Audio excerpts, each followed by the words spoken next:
and welcome to my YouTube channel. Today I'm going to be painting a black cat, and I really wanted to talk to you about how you go about painting an animal in all one colour. So obviously here the colour is black.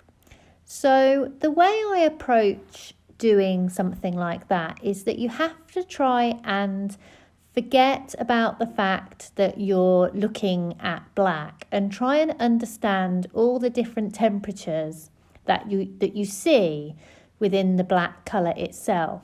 So what you need to do is you need to really try and untrain your brain from what you think you see to what you actually see. So it's easy to think, well, I'm looking at a black cat, so obviously I'll just get me black paint out and add a bit of white in the lighter areas. But all that will do is give you a very cool painting that it actually ends up quite chalky, and it won't really give you that sense of form, which is what you're looking for.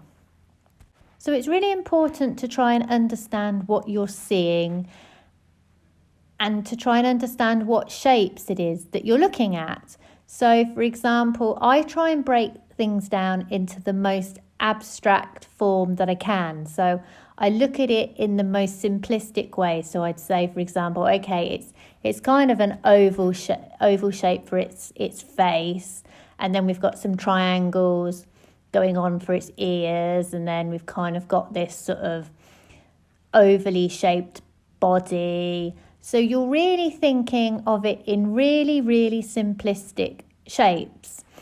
Because if you see things in simplistic shapes, then you'll get a better idea of how the light hits those shapes, rather than thinking, well, I'm looking at this really complicated animal that has these ears and eyes and nose and everything.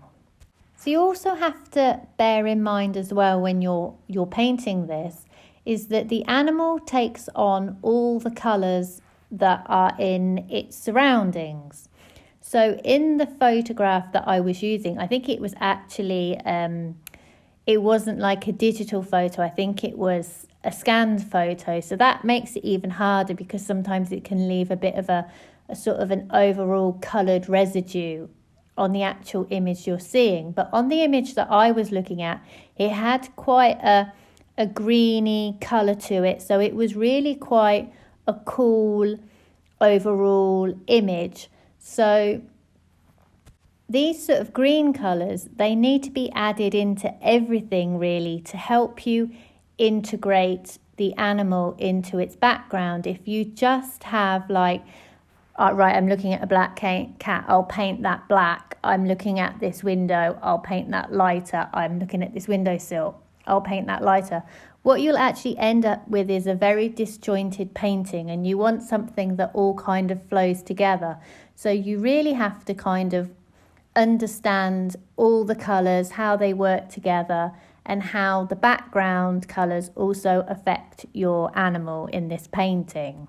So for the really darkest areas of the cat in this painting, the really dark areas of the black, that's where in this painting it's the warmest area.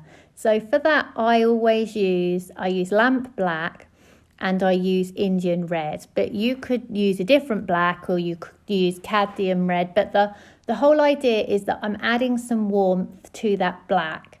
So it's straight out the tube, there's no warmth to it. So I want to try and warm this up. So I add the Indian red. And if you look at the top area above the cat as well, I've also added the Indian red to that area as well, because I want that area to be warm as well. So then for my mid-tones in the cat, I'll use my black and then I'll add some white. But also because I've mentioned that I've got this sort of overall colour of green going on in this photograph, I've also added some ultramarine and some viridian to that, because I want the cat to take on the colours that are surrounding it.